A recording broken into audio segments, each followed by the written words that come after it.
Hi, my name is Drost and welcome back to my channel. Today we're talking about pronouns and what it means when you're writing a transgender character.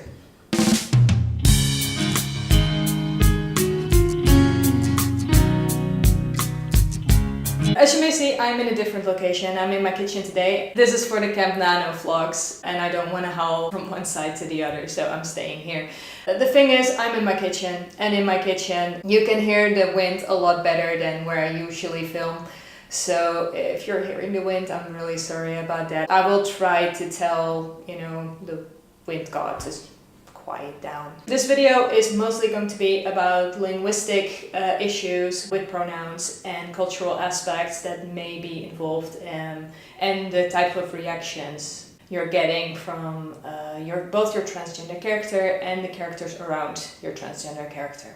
So what are pronouns? Well, pronouns are he, him, his, or she, her, hers. These are the most standard ones, the masculine form and the feminine form. Typically, your transgender character is going to do a pronoun switch during their social transition. For example, I went from she, her, hers pronouns to he, him, his. For these standard pronouns, there is really no linguistic issues. There is, however, some cultural issues because a lot of people find it very hard to switch pronouns, especially when somebody is not passing as their desired gender yet. I'm going to talk about this more a little bit later on in the video. However, there is also people that are non-binary and therefore neither identify with he, him or she, her.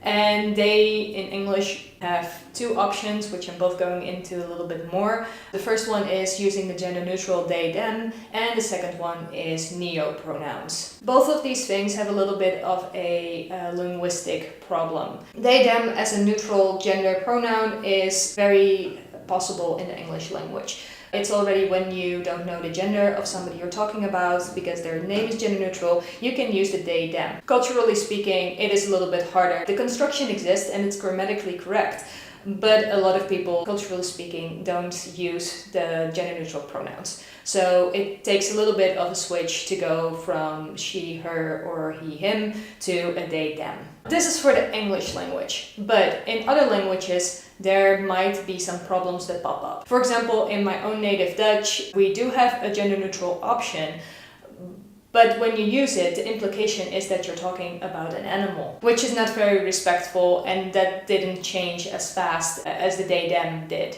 Now, let's take it one step further, because as you may know, my girlfriend is Polish, so I also have some knowledge of the Polish language because of this. And Polish is a much more gendered language, which means that not only the pronouns will be masculine or feminine, but also the verbs are changing whether you're male or female. Again, Polish does have a gender-neutral option, but culturally speaking, this indicates that you're talking either about an animal or a small child, which both are not very respectful. On top of that, this form is not really used in first person when you speak about yourself.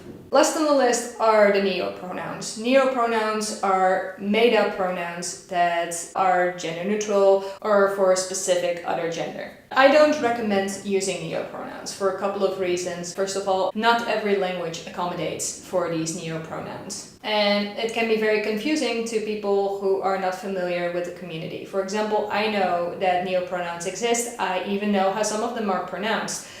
But sometimes I come across one and I go like, okay, I have nothing.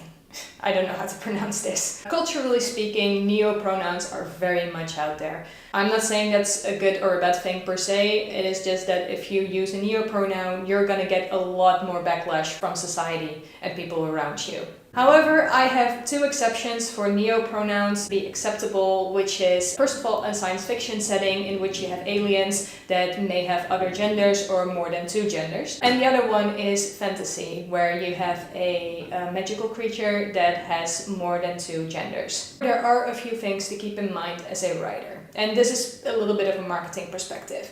But if you plan on your book being translated to another language, do your research with that language, whether it accommodates for they, them, and neo-pronouns. Also, the pronouns that your character is going to use are going to have a certain implication in the culture, and I'm going to talk about that a little bit more in the next section. But if, for example, you go over anything else than he, him, or she, her, Typically, a they, them is a little bit harder to get around. People are more accommodating on average on the he, him, or she, her pronouns. You can talk about pronouns with transgender characters without mentioning misgendering. There's two main types of misgendering, which go into the category accidental, which are most of them, and on purpose, which is, let's face it, just plain rude. When does accidental misgendering happens? Well, that's usually one of two reasons. Either you are not cis-passing yet, which means you're not read as your gender yet. This usually happens with people that first meet you, people that are not very familiar with you, stores, restaurants, offices, places like that. The other one is what I call old habits. Old habits are people that have known you before you socially transitioned, and they just are used to calling you certain pronouns or a certain name, and they forget it. This type of accidental misgendering can take a really long time to fade away. Quite honestly, I see a lot of parents who have a lot of trouble switching the pronouns for their child,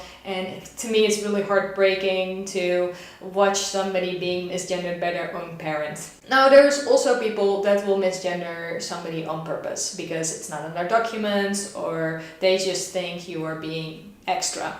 But let me be very clear, the right pronoun is not a privilege. And personally, I think that if you do not use the correct pronoun for somebody, that is very rude and very inconsiderate.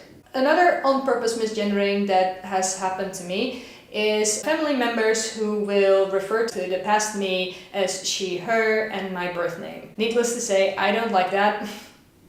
But some people argue that that is who I was, so that is how they're going to refer to me in the past. A complication that I'm having with this is that I am not comfortable sharing my birth name with new people. These people I can never bring around to people who feel like they can call the old me by my old name and my old pronouns. And the last one of misgendering on purpose is for people who use they, them pronouns, and that is those people that just not want to accommodate the they, them pronoun because it is not correct. Like I said, it is completely correct to use this pronoun. It just takes some time getting used to. And if you do know somebody who is using they, them pronouns, you should take the time to get used to it and actually use their preferred pronouns. Every writer who has been on Tumblr to research transgender characters will know this, but I'm going to say it anyway. On Tumblr there is a huge thing that is called Ask Me My Pronouns, Do Not Presume My Pronouns. Now, there is a big divide in the trans community with people agreeing to this and people not agreeing to this. I do not like this movement because I want people to presume my pronouns because that will tell me if I'm passing, yes or no. It will tell me where I am in my transition, and it's quite honestly, if in a few years I'm lucky enough to be completely cis passing, I would be pretty offended if somebody would come up and ask to me like, hey, what is your preferred pronouns? Also, if you have a character that is in this thing that goes like, hey, don't assume my pronouns, you also don't get this huge moment of relief when somebody finally gets it right. The first time I was gendered right was at the doctor's office. They had addressed the envelope to Mr. Drost, which made me skip all the way back home, and I was so happy about that.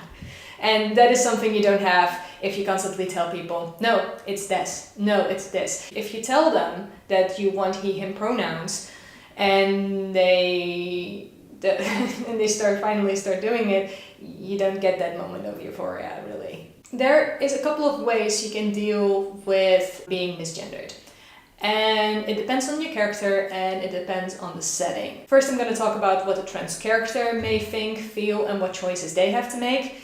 And after that, I'm going to list a couple of responses that are common among people who are misgendering somebody, may it be on purpose or accidental. Of course, the first thing that happens when you're being misgendered, it is a huge trigger for gender dysphoria. If you want to know more about that, I have a video about it. I will link it up in the cards. The first thing your character is going to consider is, am I going to correct this person, or am I just going to stand back and not do anything? When your character decides that they want to correct and they're going to stand up for themselves, there is the issue of when are you going to correct. You can do it right after misgendering, You can wait and go to the person who misgendered you after they're done talking. You can do it mid-sentence. You can wait for a polite pause where you can step in. There's a lot of ways that your trans character can do this. You can even have your trans character come back a couple of days later like, hey, do you remember you misgendered me the other day? There is nothing wrong with that. As a matter of fact, that could be a moment of character growth for your character, that they are finally standing up for themselves and they are correcting, even if it's a couple of days later or hours later or whenever it was. The last thing that your character has to consider is, how am I going to correct? Again, you have a couple of options. You can do it straight away, you can just cut in, you can make a whole monologue about it, but you can also just say the right pronoun and move on. Now let's move on to a couple of reactions that your character may face when they decide to correct somebody on their pronouns. By far the most common one is people will start apologizing. And this can draw a lot of attention to the mistake that has been made, and that is not always a good thing. It's also very common, and I still do this, that when somebody apologizes for using the wrong pronoun, that your character goes, oh no, that's okay. It's not okay. We're just being polite. And like I said, this is a thing that happens especially very early on in the process when people are not very confident yet or they are afraid of offending the other person. Another reaction that your character may get is a defensive one. This can be combined with apology. I'm sorry, I just don't see it. This is a way of people to justify their mistake. Personally, I don't like it when people do this because you don't have to remind me that I am not there yet. I am not on hormones. I know that my voice does not sound very masculine yet. There is no reason to remind me of this. And this also often sparks a discussion within a talk that was already there. This defensive stance kind of generates a mini discussion within a dialogue, which is very realistic, but you may want to steer clear of when you're writing. Remember, realistic does not equal good. Another reaction that is very common, especially with people who have a little bit of transphobia or a lot of transphobia going on, and that is a dismissive thing. People will literally stop mid-sentence to tell you that you are not transgender.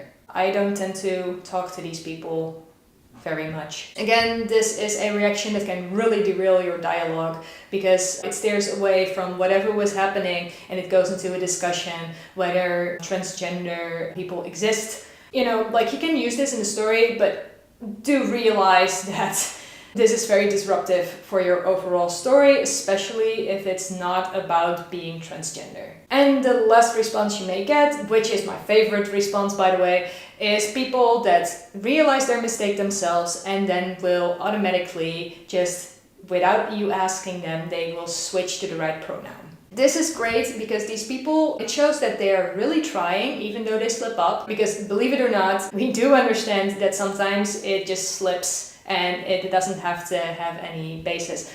But when somebody corrects themselves without you stepping in, that shows that they care, that they are considerate, and it just gives a really nice feeling when somebody goes like, oh no, I'm sorry, this pronoun, and they move on and they start doing it right. This is my favorite way for people to deal with it, although I do realize that not everybody is capable of doing that. If you have a transgender character, I would use this reaction for close friends, allies, and people that would just are being considerate. And if you're writing, I really recommend to have more than one character do this. Now let's talk a little bit about cultural aspects. Of course, this is going to be different from culture to culture. I am going to use a couple of examples that happened to me in the Netherlands, but in international settings. I tend to be a lot in international circles. The first thing you really want to ask is, who is really the one being rude when the wrong pronoun is used and the transgender person is going to correct the other person? Often it is said that if you correct somebody to their face immediately, this is considered very rude. While the other way around, for example, when a cis guy is called she, that is very rude and has very strong cultural implications. While when you're transgender and somebody misgenders you, You're being rude for standing up for yourself. This is often a thing in culture, and it can really affect your relationships. Also, it is really not appreciated if you're transgender and you point out like, hey, this is not rude. Then the whole discussion will start on whether you are being rude or they are being rude. And that is really a discussion that you as a transgender person really can't win. What areas does this affect in your life? Again, personal experience here. I have mostly had repercussions in the professional setting. As a matter of fact, I have briefly worked for a company that wouldn't allow me to correct somebody using the wrong pronoun for me. So every single week, my boss called me into his office and he told me that I had to read a room, that I was not allowed to correct especially customers. And I have to say that at this point I didn't even have any customer contact at all with anybody, just my colleagues. And we had the same discussion every week where I told them that I would not let people misgender me because that is just not an option for me. It's a very important thing. Needless to say, I did not end up working there for a very long time. And it was a very stressful situation for me because, I know that if I'm called in every week to talk about the same thing, that might mean that I won't have a job for very long. And also, when you're looking for a job, this may also interfere with your application process. If you are applying for a job and you do this before your legal transition, so before your documents are changed, then that means that you automatically have to out yourself. Because if you start to work somewhere, you have to hand over your ID. So when somebody sees that, your birth name is on there, so you have to out yourself. Which is also a thing to keep in mind, especially in countries where you cannot legally change your name and or gender marker. Another area that is really affected way more than it should is the relationship with your family. It is a lot of tension when you have to stand up to, for example, your parents and go actually, my name is now. And I can tell you that is an extremely hard thing to do, especially if your parents are not liking your new name or when they are not completely on board yet. My experience is that you get a lot of defensive things like, we have been calling you this for X years, we do not switch overnight. Well, nobody is expecting you to switch overnight, but if it has been 5 years, maybe that excuse is not valid anymore. So you can see how this can be a little bit of a clash in your family life. And the last area I want to talk about is friends. When you come out, your circle of friends may change because not everybody is going to accept it. Some people are just kind of phasing out of your life. Some people you actively break the friendship off with because of things they do. All of these things have happened to me. And it's also friendship. This again is a little bit of the same as the family bonds, is that if somebody has known you for a really long time and they call you by your birth name or they do stuff like that, and you don't want this to be common knowledge, you can't mix this friend with your new friends anymore. Because it has happened to me that I invited one of my old friends and she is still amazing, don't get me wrong. But I am not mixing her in with my new friends anymore because she consistently calls me by my old name. So as long as she keeps doing that, I cannot mix her in with my new friends. I was asked by Meclator over at iWriterly what my personal preferences are on pronouns and what my personal view is on them. So I'm going to include those as well. I use he, him, his. I am a binary trans man. When somebody misgenders me, I almost always correct. And the only situation in which I do not correct is when it is really like at a counter where I'm just paying for something and they call me ma'am. It costs more energy than I have a gain. But for example, in a restaurant, I immediately correct a waiter who misgenders me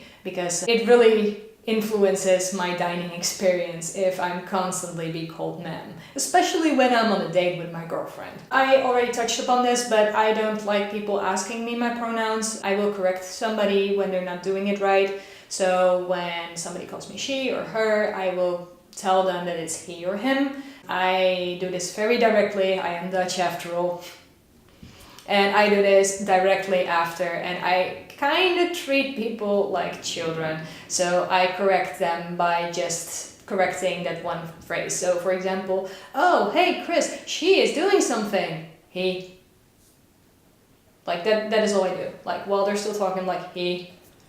And most of the time people either stop and start a discussion with me about my pronouns, or people will apologize, or people just pick up the he and go on with he afterwards, which is my preferred situation.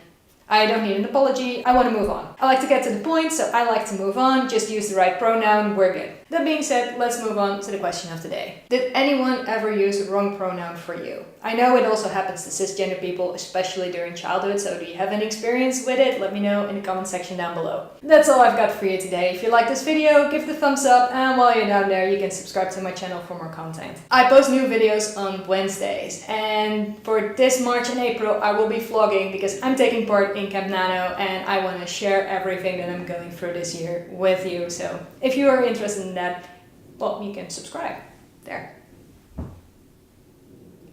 Alright, I'm done.